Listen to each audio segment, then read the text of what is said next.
Hey, it's your old pal Lucid Stew again, and this time we're exploring the abandoned Lake Delores Waterpark along the future Brightline West route about 20 miles north of Barstow, California. As I looked into the place, I realized there are a million versions of this video that are glorified derivations of the Wikipedia entry. Rather than repeat the same information, I set out for something more unique.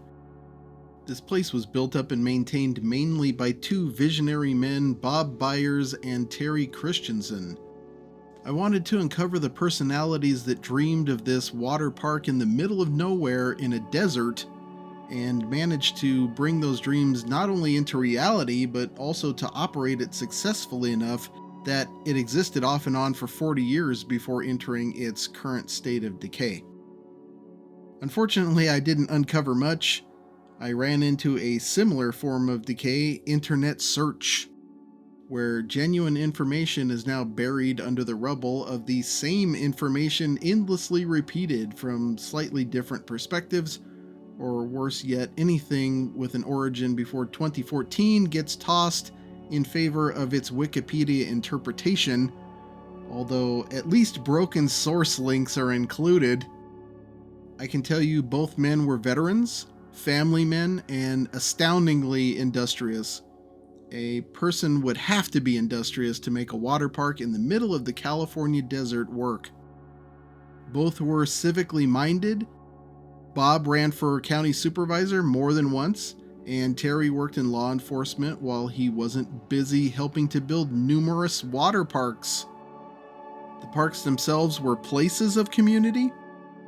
The stories about it from people who visited while it was still operating are always of fond memories of a time past, and looking back, it seems like a thing that defines the larger area up there around Barstow and Newberry Springs. Maybe as we increasingly isolate ourselves behind screens or in front of them, as our sense of community decays, we lose sight of how such a thing out in the middle of the desert could possibly work.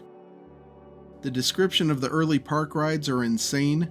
Standing slides that shoot riders out at high speed, zip lines that fling riders this way and that.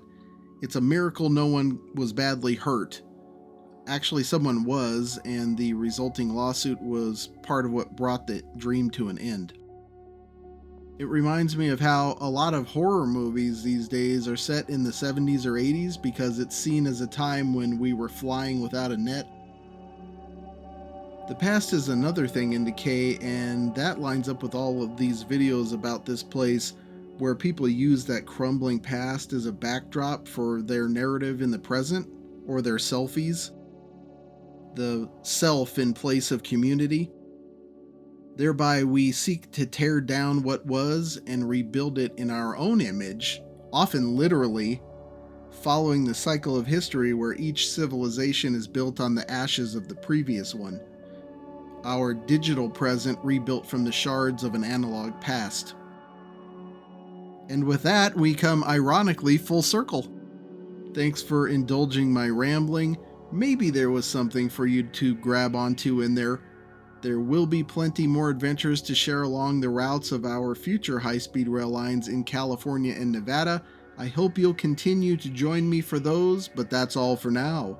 Until next time, I'll see you on that big, beautiful freeway.